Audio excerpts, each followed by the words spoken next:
Let's talk about educational video services. It's a very simple statement that embraces many different scenarios. And what we'd like to set out to do is to understand the different environments in which one might do some recording, production and distribution of videos, understand the needs of different audiences, and also understand the tool sets that are available for these particular requirements.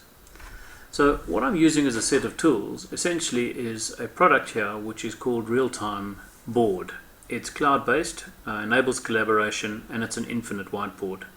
So just to demonstrate that, what I'm going to do is I'm going to reduce the board so that it fits entirely within the screen area. And what you can see is I've got a number of different concept areas where I've been working. I might have been talking about, for example, some web-based resources. In this area here, I might be talking about what is it that we try and do when we work with videos, and so on. So let's zoom in on a couple of areas. Let me just take out those two markers and let me go back to zooming in on one or two of the areas. So starting with the scenarios. Up front, before we do anything, we need to understand what it is or why are we recording these videos. What are we trying to achieve? Are we trying to create a live webcast? Are we trying to do lecture capture, flip classes, learning objects, etc.? So the most important thing that we do right at the outset is we decide on what it is that why we are wanting to do this.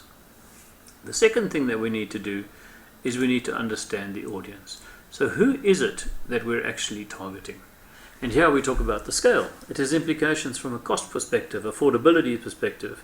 Many tools are available as single user licenses, and once one gets beyond 5 or 10 users, it becomes prohibitively expensive. Alternatively, some tools might be cloud-based and designed for large audiences and be very affordable at scale, but not for low quantities. So we need to understand the target audience or users, use cases, that's lecturers plus viewers, people who are recording, administering, editing videos and viewing videos. So that's the who part of it.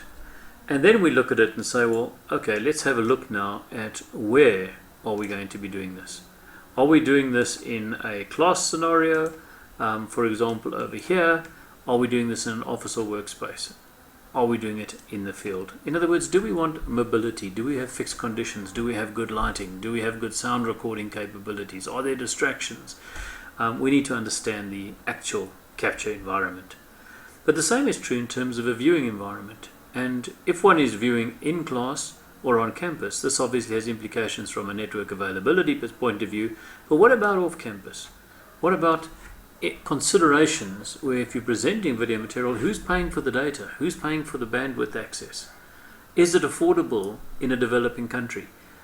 Should we include rich video content or multiple video streams, or should we just go for voiceovers to make it faster to deliver, lower bandwidth, etc.? So there's a lot to consider in this particular scenario. So let's now go back a step and say that's the why, the who and the where, but there's a whole lot of other issues to consider, and I'll break this into the various phases of video capture. So the first phase we talk about essentially is the capture phase, and this is where there are an enormous number of tools, and that enable us to capture a variety of different elements. So webcams, microphones, screens, presentations, document cameras, interactive whiteboards, etc. The question is, how do we do this? Are we using open systems? Are we using proprietary hardware? What about lighting and sound accessories, etc.?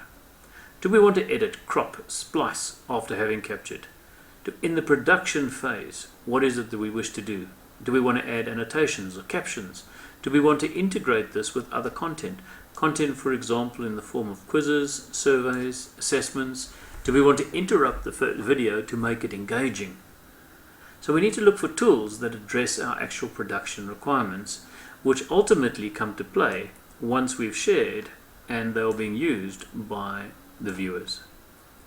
There's a whole lot of organizational elements once we've packaged the contents, and that is, how do we grant access to this? Is it sensitive information? Is it only available to paying or registered students?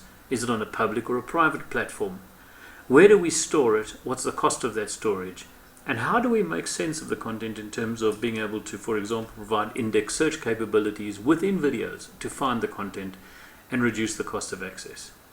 So there's a variety of things to consider, very importantly the privacy, but also the various role players that are involved in the production. Who's administering and organizing this? Who's doing the video edits and tidying up as needed? Who's doing the initial production? Probably the teachers or educators, and then the viewers themselves. How do we share it? Do we want to share it just with links to be able to put a link into a document or a link onto a learning management platform? Or do we want to embed the videos in websites or rich media publications? From a playback point of view, are we looking at playback of live webcasts, or are we looking at on-demand playback? So when we look at all of these different phases, the last phase is probably the most important. And the last phase here essentially is and let me just do this in black here, that is essentially the interaction phase. This is probably the most important phase. And this is where the student will engage with the material, and that student will interact, add comments, feedback to the presenter, maybe rate the presenter in terms of a star rating, so that there can be acknowledgement for good presentations, etc. The ability to search, answer quizzes, surveys and assessments. Make your own notes that are time synchronized in the video as a student. So how do I engage as a student to make sure that this video is important? So as we look, what we find is that there are a wide range of tools available. And I'm just going to highlight this area here. And just by way of example, I've just listed a few. If I have a look at for example, at the on or offline applications for the initial capture stage, we've got a variety of tools here. Some are quite expensive, some are quite inexpensive. I'm focusing on professional production for tertiary institutions in this example here. If we then move towards the use of online applications, there's some fairly low cost offerings, free versions in fact, where you can take any video that was captured with any tool, even a free tool, and you can add annotations, etc. So things like EduCanon and Edpuzzle. If you then look at where you want to provide as a hosted service, are you going for a general content hosting, or are you going for interactive proprietary services that are associated with that video serving? And again, there's a variety of offerings that go well beyond just simply delivering passive video. You've got all your classic web stores, that's your Google Drives, etc., where you can target for hosting. So if you went with the free option, you might say, well, hold on a second, what I'd like to do is I'd like to have a free option here in video capture, and I could use something like Screenomatic. I'd like to be able to take that and produce it using free tools. I don't want to go down the expensive side, and I could use something, for example, like Edpuzzle, and then I might choose to save that on the Edpuzzle service, or be able to take that video and produce it and save it elsewhere. So those are some of the examples and choices.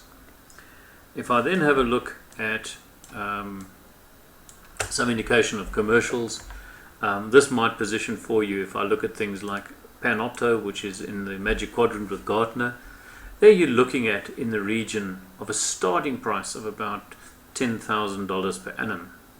This is not meant for 1 or 2 users. This is meant for a minimum base of 500 plus users. So that's typically the profile of that there. If you're not going to get to 500 plus users, perhaps you'll use a fairly expensive single license tool, which is fantastic, like Articulate. This might cost you $1,500 by the time you kick it off. But with that, you should be able to reach a fair number of students and be able to produce some superb content. Alternatively, you can go down the bottom end and you can provide fairly low cost offerings. But the question as to the sustainability of these certainly is in question. Many of them are Java based, which is now considered antiquated, and some use proprietary delivery mechanisms like Flash. You should be looking for services that provide HTML5, which can be used on all platforms. So that's a little bit of background. Thanks very much.